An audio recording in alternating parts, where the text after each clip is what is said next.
Hello everyone, welcome to this edition of Fresh Start.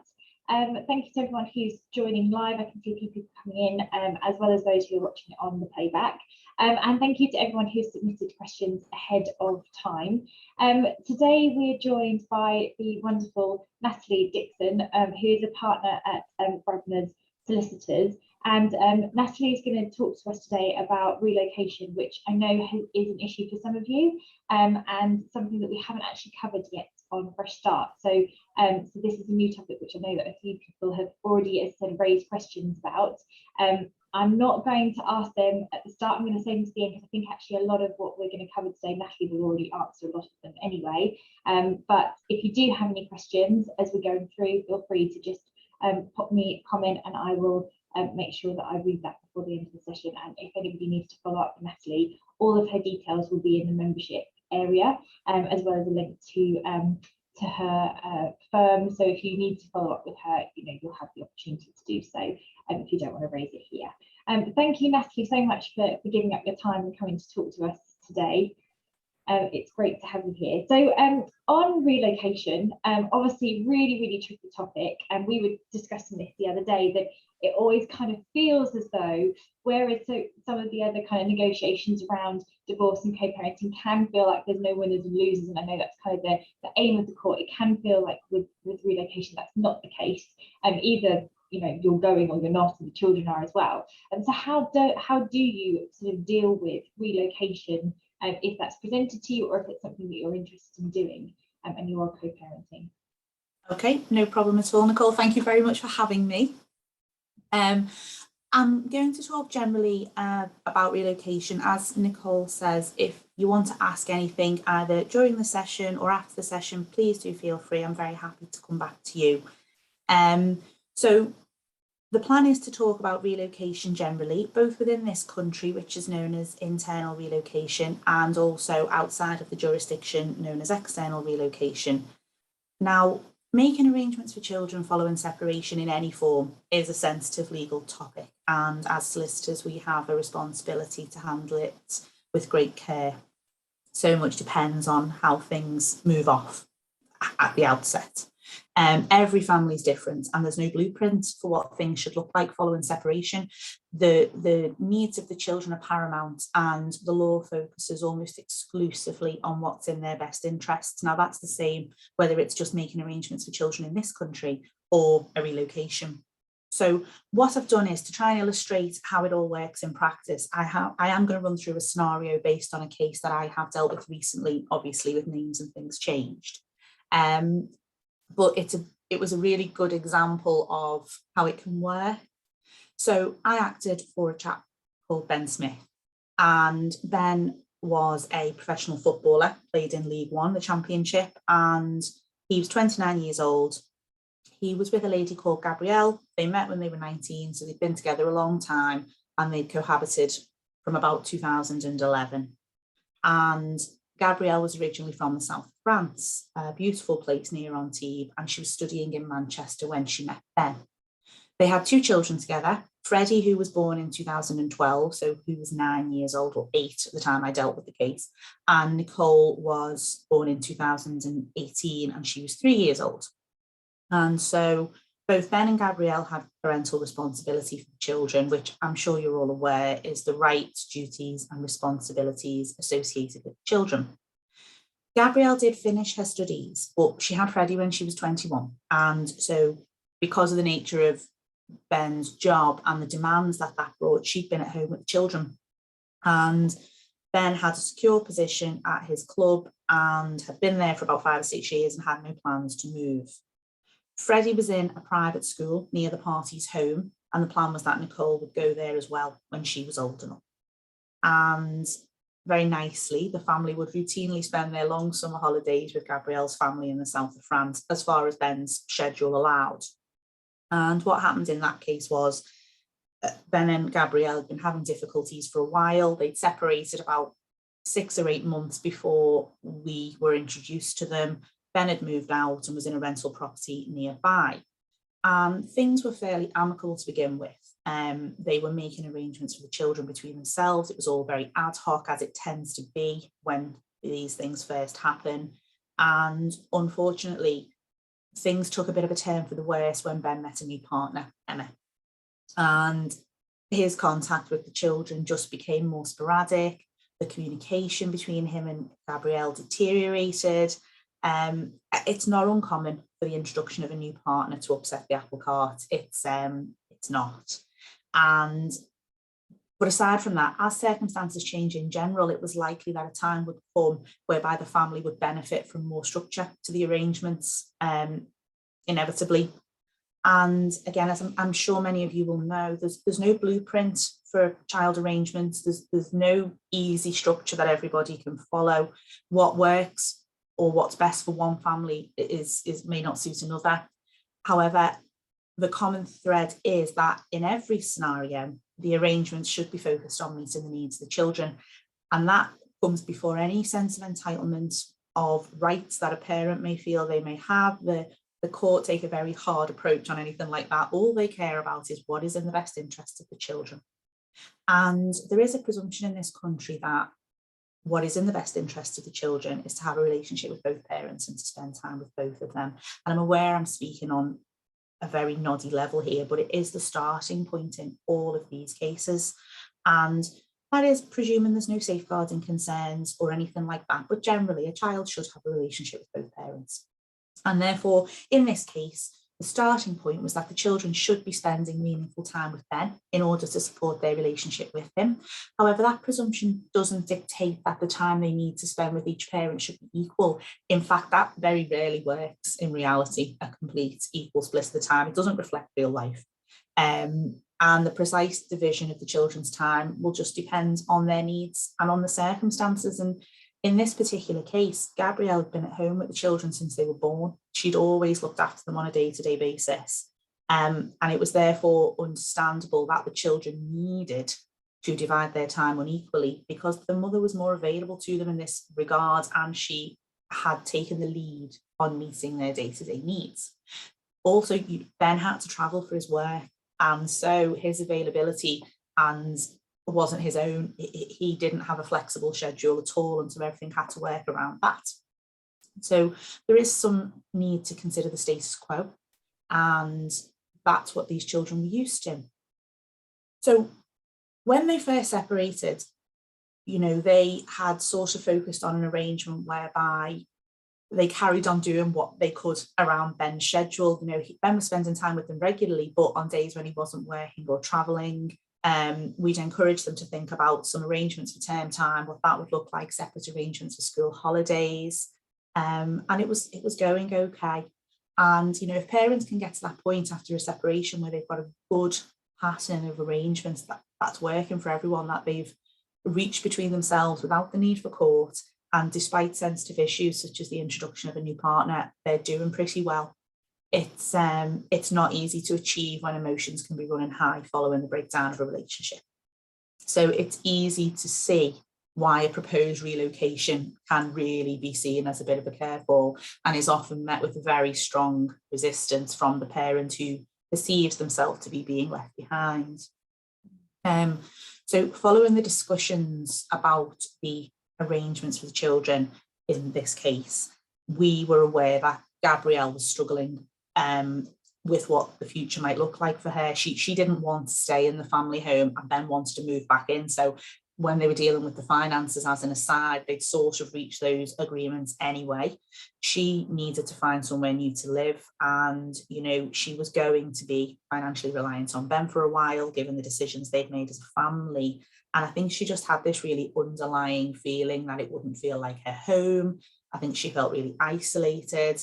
And although she finished her degree, she never worked because she'd been at home with the children and looking after the home to support Ben's career. Nicole was tiny, and so there was still a long way to go, and Gabrielle didn't have a massive support network near the family home, and I just think that she felt the future looked very bleak for her where she was. So the more she thought about it, she decided that she would like to move home back to the south of France, where her parents were, where her wider family was, where her friends were, and take the children with her. She felt that she would have the support of everybody. It would be a fresh start for her. She knew there was a really good school nearby, and I think her plans were that once Nicole was a bit older and in school, with a wider support network, she would be able to get a job of her own and begin a career. All absolutely fair points. But, relocation, especially international relocation, is an extremely difficult and emotive subject. It is quite common, particularly within this country. They do pop up all the time, and they happen for a variety of reasons. One parent may have remarried or have a new partner who has a business or a job somewhere else. The parent themselves may have been offered employment elsewhere. That was the reason in a case I did recently. My client, mum, she had been offered a fantastic opportunity in the Middle East. She was a humanitarian aid worker, and she'd been offered a 2-year fixed term contract, and she wanted to take their children, her 2 little girls, with her, as she felt it'd be a really good opportunity for them as well. It can be because a parent might want to move back to be near their family after a relationship breakdown, exactly like Gabrielle did, or even just for a change or for lifestyle reasons or being in the countryside rather than the city. It can be anything. And if there's already a child arrangements order in place, that is a court order dictating who the children live with and when they spend time with the other parent, then neither parent can remove the children from the UK without the court's permission or the consent of everybody who has parental responsibility. The slight exception to that is that a parent named in the child arrangements order as the person the children live with can take them out of the country for up to 28 days. Not helpful for relocation though. So therefore, if a parent wishes to relocate with the children, whether within this country or overseas, the correct procedure, assuming it isn't agreed, is to apply to the court for what's called a specific issue order. Sometimes a parent acts unilaterally and makes a decision that they're moving with children without following the proper procedure, which means that the other parent would have to apply to the court for a prohibited steps order to stop the move. The third scenario is, of course, they reach an agreement and then they can enter into a child arrangements order on a voluntary basis if they wish to regulate their agreement, which is obviously the best possible solution. Court system. It can't. So again, without going too much into detail, those who have any experience of mediation might be aware that if you reach an agreement in mediation, you can draft that into a memorandum of understanding, or similarly, parents themselves can just enter into a parenting plan. Both of those are a really good record of intention and absolutely something people should strive to have, because you can deal with all sorts of issues in them, but they're not legally binding. So I think it depends on how the parents feel. If they would rather have the security of a legally binding court order, you can apply to the court by consent to enter into a child arrangements order setting out what you've agreed, and then it would be a binding document, just like the order you would end up with after applying for a specific issue order or a prohibited steps order would be a binding order as well.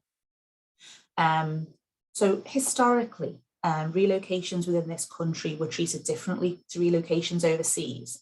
There was a view that they should be less restrictive on a parent's movement if it was within this country.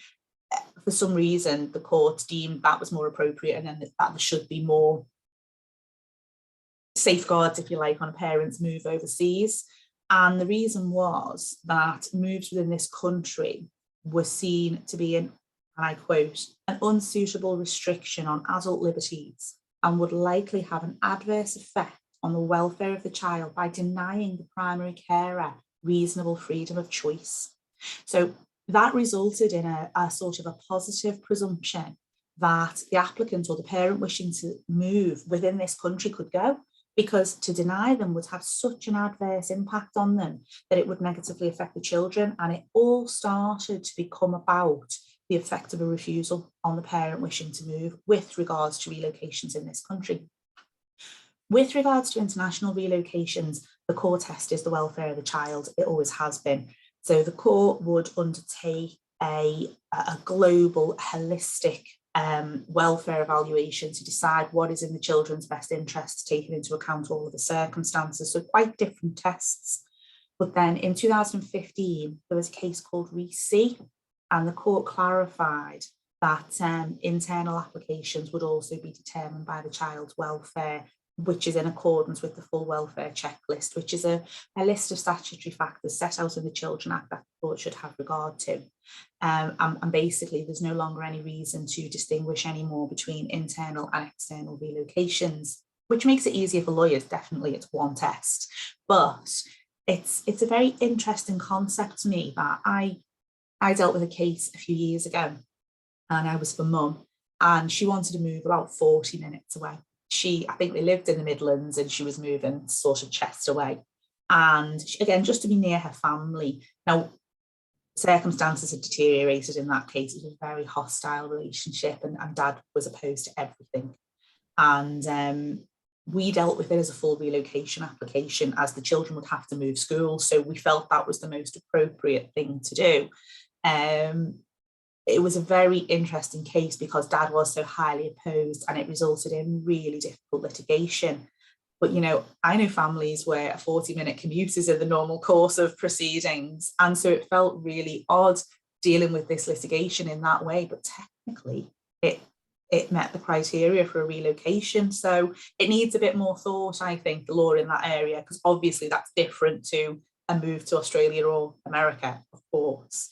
But quite how you define what does constitute a relocation and what doesn't is interesting. Wow. So, you know, it's strange, isn't it? Yeah, you definitely use that to his advantage. You're right, you do get people who will kind of, you know, push it to its limits, I guess. Well, yeah, of course. And it's I'll come on to, it all depends on how you pitch it at the outset, definitely. And I think this case just hadn't got off to a good start. But anyway, in the case of Gabrielle and Ben, Gabrielle wanted to go. She really thought it was in the best interest of her and therefore the children. And, you know, the starting point was for her to give that real thought and genuinely think about it as impartially as she possibly could as to whether it was what was best for the children. So she decided that she did want to go, and what she was advised to do was to set out her position very carefully and very clearly for Ben. There's a relocation checklist. It's available online, and it's on our website. It's just a list of factors that must be followed to ensure that thought is given to all aspects of the move. It was created originally to help sort of guide statements within the proceedings, but actually it's helpful much earlier than that. And my view is always, if a parent is considering a relocation, that's the starting point. Have a look at that checklist, and that will help guide your thoughts as to all of the elements that should be considered for a move. So my advice to people is, if someone comes to see me and they're thinking of moving, I always go there as a starting point, and I encourage them to set out very early and very clearly on a voluntary basis all of that information, which helpfully is what Gabrielle did. She was well represented. The checklist begins with a full history of the parties' relationship. Gabrielle then went on to explain the proposed moves, including practicalities such as where she and the children would live.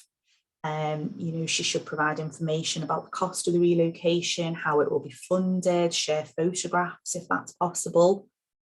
In that case, Gabrielle's parents had a vineyard near Antibes, very lovely, not your run of the mill case, but she didn't want to live there. She wanted to live nearby, but helpfully she could live there while she was looking and finding something suitable. Parents had a very large house. The children were familiar with it as a result of spending holidays there. And the messages we got were that there was lots of good accommodation nearby and not far from Antibes, where the school was that Gabrielle was looking at. So the next thing on the relocation checklist is schools. It plays a really important role, I think, if we go back to the welfare checklist. So what Gabrielle should have done and did was research the schools, give a description of the new school, explain why it's suitable for the children, exhibit brochures, term dates, photographs, compare it to the school that Freddie was then in. Ideally, she should visit the school and share details of whether there was a place available for the children. And because in that case, it was a fee-paying school, and Freddie was in a fee-paying school in this country, which realistically was going to be funded by Ben, share the information about the fees too. Gabrielle had found a local school, really easy distance to where she wanted to live. They took children from nursery age to age 18, and her intention was that both children would go there. Having family in the area made it easy for Gabrielle to do that research, but it's not always the case. So my lady who went to the Middle East, she hadn't visited the area in which she was going to be living before she went. That she'd spent time nearby because she'd worked there historically. One of her elder children was born out there, but she'd never visited this particular area. And there was real time pressures in that case because her job started really quickly. So she didn't have the luxury of visiting. So her research was heavily reliant on the internet and email exchanges with the schools, but you should just do the very best you can do. In Gabrielle's case, the school that she'd chosen, there were more holidays than the UK state schools have. So the children would have had something like 17 weeks in total compared to our 13, which is helpful. She helpful in the sense there's more time to spend with dad. Probably not so helpful to Nicole looking for work. She had to share details about her motivation for the move. Now, if it were a case where the motivation was new employment, then you should share information about that. In this case, it was just wanting to go home and have a support network, which will in time allow her to work, and she was very open about that. But crucially, the most important factor on the checklist, in my view, is she should come up with a really robust plan to explain what will happen to the children's contact with them following the relocation, and give detailed proposals for direct and indirect contact. Now, when parents are just making arrangements for children, generally, the onus is on both of them, in my view, to make it work. But when one parent wants to relocate, my personal view is that the onus shifts a little bit to them to show how it's going to work. You know, they are making these big decisions, and it's not fair to make those without giving this side of things real thought. So you need to go really in detail as well if you want these applications to succeed. So Nicole should have set out how long the travel will take, the cost of the travel. Ideally, she should offer to share the travel and the travel costs as far as possible. She should also consider how what she's proposing compares to the arrangements now. Now, again, this was a happy situation whereby Antibes is 10 miles away from Nice Airport, took 20 minutes to get to the area she wants to live in. There's daily flights to Nice from most of the UK.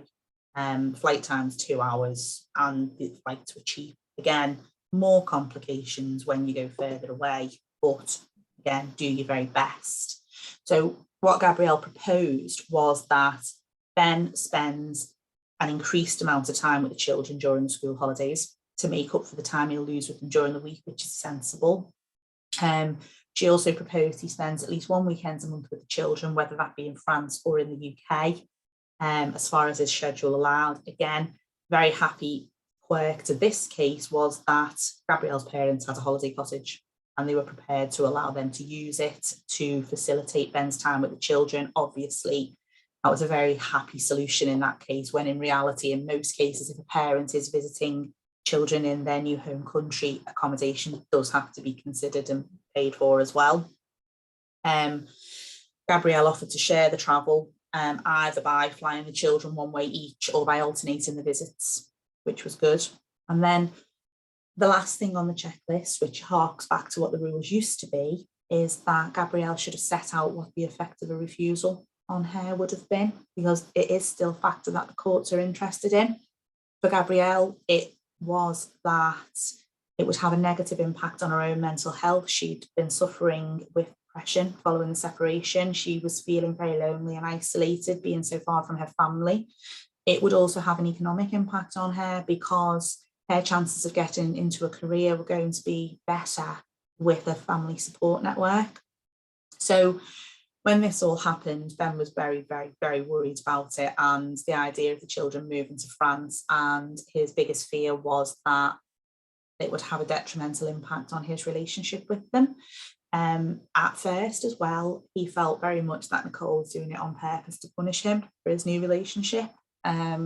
which obviously is a bar to thinking things through and actually considering it, because the knee-jerk reaction is, well, no. And there are plenty of things he can do to challenge the plans. You know, he could work through the relocation checklist himself. He can point out the amount of time the children will lose with him, albeit it's the quality and frequency of contact that's important rather than the actual quantum. And he could look at the schools. He could assess against the school that Freddie's now in, see how that compares. He could raise concerns about the cultural differences and the language barrier. While Nicole was a baby, he really was worried that Freddie would find it difficult and a real wrench being in such a new environment. However, Ben was aware that Gabrielle had been struggling, and he did fear that if she didn't go, her mental health would deteriorate, and also that her feelings towards him would harden and deteriorate further, and that would just be damaging to their relationship. So in this case, we entered into negotiations with Gabrielle on his behalf, in which he did consent to the move, but with a very carefully considered plan of arrangements in place that allow for frequent time with the children. And that really is the very best you can hope for in a relocation scenario, that the parents can come up with something together, just like when making arrangements for children generally. And had that not been the case, Gabrielle would have had to make her application to court for a specific issue order, and we would have had to oppose it on Ben's behalf. But thankfully, it didn't come to that. And I think, in conclusion, relocation cases are really, really difficult. As you said right at the start, they are a yes or a no outcome. You know, there's no middle ground. They're going or they're not. And the cases are highly fact specific, and they turn on their individual merits, but they always come back to the core test, which is what's in the best interest of the children. Yeah. And in your experience, do you see more cases where the relocation goes ahead, or do you see more cases where it doesn't? I would say ever so slightly on the side of where they go. 60-40. Yeah. 70-30. Because I think it's probably discussed in lots more cases than ever find their way to solicitors. Yeah. But I think if they've gone that far to think about it and take legal advice on it, they're serious about it. And I think that I have seen a few really, really, really tricky ones. I opposed one once when Mum wanted to take a 7-year-old boy to Australia, where she was from, and Dad was heartbroken about it, and Mum was successful and went. And that was a very, very, very tricky one, because he just couldn't see how he could facilitate a proper relationship afterwards. You know, we did the very best we could in terms of the plans, but that was a tricky one. But I've also seen that one where the mum was moving 40 minutes away. That was nearly opposed successfully, wasn't in the end. But they're just so tricky. And I think it changes with the circumstances. I did a case of a mum who wanted to move back to the US with 3 teenagers. And that really was drilling down into what was best for them. And we had to really look at their life and the things they were into and what links they had with the States and things like that. So it does need real thought. They're not easy. Yeah. And can any solicitor take up a relocation case, or are there certain solicitors that specialise in this type of activity, this type of work? It's all the Children Act. All the Children Act. So theoretically, any decent solicitor should be able to represent parties in a Children Act case. We call them the Section 8 orders, so child arrangements orders, which are the ones everyone will have heard about, because that's what most parents have just to regulate the arrangements of children if they've been through the court process. The specific issue orders, which is where you want the court to allow you to do something, and the prohibited steps orders, where you want the court to stop the other parent doing something. They're all standard orders that we see all the time, and they're not just used for relocation. They're used sometimes to change a child's name, or to stop or allow certain medical treatment or religious upbringing. So they're commonly used orders. But I would say that there are a core group of solicitors in the country who specialise in relocations, and that is probably just because they've had a lot of experience of them. They know what the court, most of the cases that are highly contested will end up in the High Court, and it's because they've got experience of them. They know what the court's looking for, and it will probably give you the best possible chance of success to go to somebody who's got some experience of them. And is there a way of people finding out which solicitor firms those are, so that you know what that kind of shortlist is? There's the legal directories, which is the Legal 500, and Chambers and Partners, which rank solicitors all over the country in terms of or rankings, and that will highlight certain specialisms. But no, on the whole, in all honesty, it's just some web research. Most solicitors who do have international experience will make it very clear on their website that they do. And to be honest, nowadays, it doesn't actually, it's one of those areas of law where it doesn't actually matter where you are in the country. As you can probably tell, I'm from Liverpool, but I deal with clients all over the country in this regard, because certainly with how we are nowadays, it's easier to do that. And they mostly end up either in the High Courts regionally or the High Court in London, so it doesn't really matter. And when you're going through a relocation, do you have to consider the sort of the jurisdiction where you're moving to, or is it just where you're applying for the, you know, where you're moving from? So no, you definitely have to consider where you're going. Your order would be in this country, so your court order either allowing you to go or preventing you from going will be in this country. But countries generally fall into Hague Convention countries and non-Hague Convention countries. And what that means is if somebody wants to move to a Hague Convention country, it's much easier for the party who stays in the UK to enforce their order in that country if the other parent breaches it. So say Gabrielle moves to France and stops contact. France is a Hague Convention country. So it would be fairly easy for them to enforce his order for contact. My other lady who moved to Jordan, that's a non-Hague Convention country. And so that's asking Dad to take an awful lot on trust, because it's much harder to enforce orders in non-Hague Convention countries. So what we did in that case was we offered Dad some financial security if we didn't come back or comply, just to put his mind at rest. So that, I would say, is the biggest bearing on the jurisdiction where the parent wants to move, as well as the logistics. Yeah, of course. And in the sense of what if, you know, obviously it's got to the point of High Court where you can't agree and you want to appeal the decision, is that an option? How does somebody go about that? You know, either way, whether it's the fact that you weren't allowed to go or somebody went and you didn't want them to. What are your options if you're not happy? So these cases normally happen really quickly. And if you end up in court, they are stressful and they can be costly and they are intense, because there's usually a time pressure, especially if it's a job. And so that's why we try to do everything we can to resolve matters by consent without going anywhere near a court. But if it's necessary that court proceedings happen, it tends to be quite a truncated timetable, and then you have your final hearing and the court decides. You can only appeal a case of that nature if the judge errs in law. So if there's any argument that the judge has got the law wrong, which they don't, then you can't appeal, because it's a tribunal of fact, and the judge has got the power to make a decision on the facts that they are hearing, and their outcome is completely binding. I think my experience of the judges, especially the High Court judges, they're aware of the responsibility they have with these cases. And it sticks in my mind the case where my client went to the Middle East. That was heavily contested litigation. It was an unhappy situation. Even though she only wanted to go for 2 years and she was coming back, Dad was really, really upset about it, and he didn't want them to go. And what the judge did in that case, which I thought was brilliant, the afternoon before she was going to give her judgment, she asked both parties would they agree to take the children for breakfast together the next morning to relay her decision together. Which was really, really clever, because it got buy-in from both parents that no matter what the outcome was, they were both going to adhere to the children to be supportive of it. And they did. That's exactly, even though Mum was then allowed to go.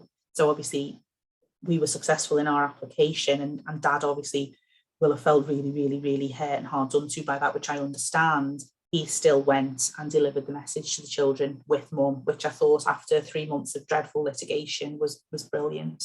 Yeah, and I think that's the thing with all of this, isn't it? Whether you're explaining to children that you are divorcing, or that there is a new partner, or there's a relocation, whatever it is, no matter how you feel about it, ultimately, you know, coming back to what you said all the way through this, which is putting the children first, you need to present a united front and support them in, you know, the change that's happening, because it's as much as you're feeling it, it's a huge emotional change for you, it's a massive change for them too.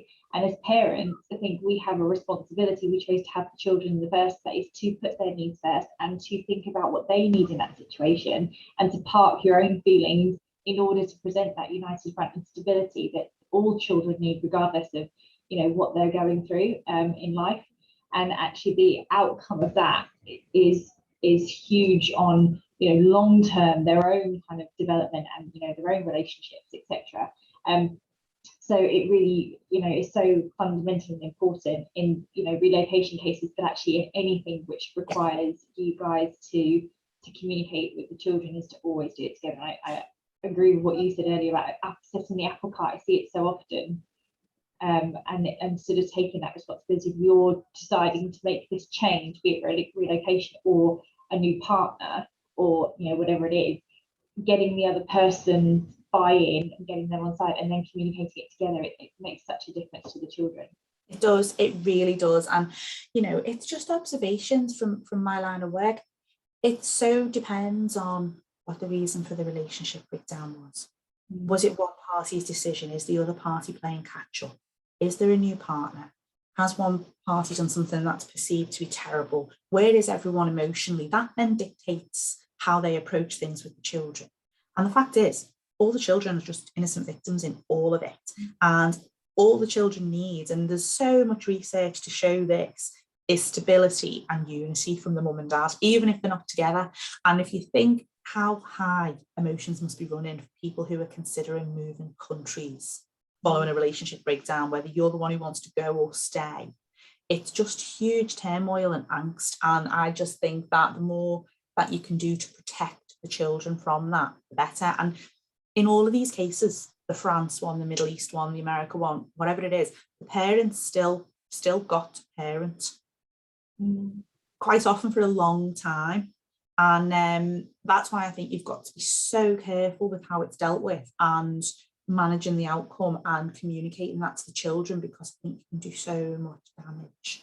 And that's why I'm such a fan of cards on the table, very, very clear, very open and upfront, just go over the top in explaining why you want to do something, what your plans are, why you say it will work. And then I just think you give yourself not only the best chance of success of what you want to do, but also with maintaining some sort of working relationship. Yeah, well, also as well, it's the acceptance of the children, because the children are going to have to go through a big change, and none of us as human beings like change, despite the fact we're actually very good at it. None of us like it, and that, you know, it messes with our kind of need for certainty and stability, which we all have, you know, children into adults. So they're going to go through this big change, and in order to have them on side, you're going to do a lot better job of having your children be more excited about this move, which is still going to be scary. They're going to, you know, starting a new school, or, you know, whatever it is, losing their friends, whether you're moving across the country or to a new country with a new culture. If you've got the other parents helping to encourage them and support them in that, you know, your success of creating that life that you're looking to move to, you know, the end goal is going to be much more easy to realize if you don't have someone kind of, you know, throwing grenades in on the side. Definitely. It's such small things as well. But I mean, how guilty would a child feel? Like in that case in Jordan, if dad, they knew that dad didn't want them to go. They knew that. They were 9 and 12. They knew. And, you know, if just mum alone had said, we're going, how guilty would the children feel about leaving dad behind, you know? And I think it was so important what that judge did. I thought it was brilliant. And I think it's really small, subtle things. Like, I'm a great fan just when making arrangements for children. I'm a great fan of when the children are moving between houses. I like the parent they've been with to drop them off, because I feel that they're being taken and supported and handed over. Whereas the other parent picks them up from the end of the driveway, I feel a bit like they're leaving the other parent behind. That's a small point. It's maybe a silly point, but I just think it sends the right message, and it shows support from the parent they've been with, taking them back to the other parent. It's a small thing, but it makes a difference, I think. Yeah, it also makes it more fair as well, in the sense of, you know, the travel and things, and makes it feel like there's more kind of equilibrium between the two parents, as opposed to one on top. And shows the children you're doing something by consent. It's a tiny thing, but not only does it share travel, it shows cohesion. Definitely. And you're right, it's the nuances in this, and it's, you know, it's like what that judge did around, you know, taking the children to breakfast and explaining it to them, and approaching this together. And as you say, you know, the impact of that versus the opposite is, you know, it's so wide. And in the sense that you've touched on it a couple of times, a few people have asked around the time constraints for this, and kind of because obviously we know that court proceedings can take a long time. You know, obviously people, especially at the moment with, you know, how busy the courts are, trying to get through the divorce process is quite lengthy. With the relocation, obviously you said it is more, you know, it's a shorter time period, but what can people kind of expect? Well, the case of my lady who moved to the Middle East, we made our application in her contract started on the 1st of November, her offer. We made our application in late July, and they moved October half term. And that was a fully contested High Court case. Wow. So really it can be really quick if it has to be. Yeah. General court proceedings for people who need a child arrangements order, it's generally a 3 hearing process. So you have an initial, well, first and foremost, we've got delays with court generally, and because of COVID, we've got delays with CAFCAS because of understaffing and under-resourcing. So the way the courts do it now, when somebody makes an application for a child arrangements order, unless there's an element of certainty which you can establish, it's a slow process to get to your first appointment nowadays, because CAFCAS need to speak to the parents and produce a safeguarding letter before the court will list a first hearing. So I think on one of my local cases, I think Dad issued his application in sort of late November, and the CAFCAS officer spoke to Mum yesterday and said it's going to be March before the first appointment, which their target is 12 to 16 weeks, but it's quite off at the moment. And then you have to have a second sort of a negotiation hearing after you've all done statements and things like that. And then if that doesn't crack it, a final hearing. So sometimes just children act proceedings to end up with a child arrangements order can take a year. Most of them settle along the way. They do. Very few of them end up in contested final hearings. More relocation cases do, because it's, you know, but the timeframes vary massively, but they can be done very quickly if there's a need. Yeah. Okay. So sort of takeaways from today then, sort of your top tips if someone is presented with this situation or considering a relocation, what would you advise them to do as kind of, you know, first steps? Well, I think if you're the person who wants to go, I think you should have a real long, hard think. And if a judge says to you, why is this in the best interest of your children, not you, your children, you can answer that really thoroughly. And use the relocation checklist to help you work through all of the points in that. And then pivotally, if you decide it is in the children's best interest and you want to go, be very transparent and set it out really early for the other person.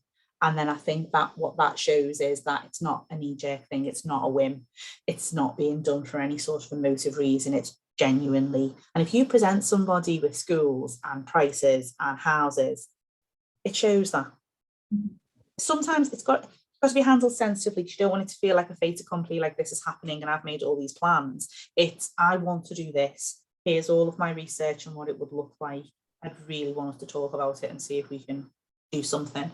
And I think if you are the parent who's presented with something like that, again, try not to knee jerk. think about it, think about what the motivation is for the person who wants to go. Why is it so important to them? And can you see a way at all in what you're being presented with that would allow you to make it work? That's my best advice. Early, open communication. Brilliant. Thank you so much, Natalie. And obviously the checklist is on your website, you said on the, and we will obviously put a link to your website in the members area along with your bio and your picture. So if anyone wants to get in touch with Natalie and follow up, if you've got any questions or you're looking for that checklist, then we will send all the links and share that with you, so you can find it afterwards. Thank you so much. This is such an interesting topic, and there's so much you can cover. I think that the scenario of walking through that was actually really, really helpful, and it answered a lot of people's questions that people have sent in, and hopefully we've covered everything. But as I said, if there is anything else, then I know Natalie said she's happy to answer any questions that people have, and also for those who are watching the replay as well, send them in and I can forward them on or contact Natalie directly. Thank you so much for your time. It's been an absolute pleasure to talk to you as always, and I will see you all here for the next live in the next month. Thank you. Thank you so much. Thank you.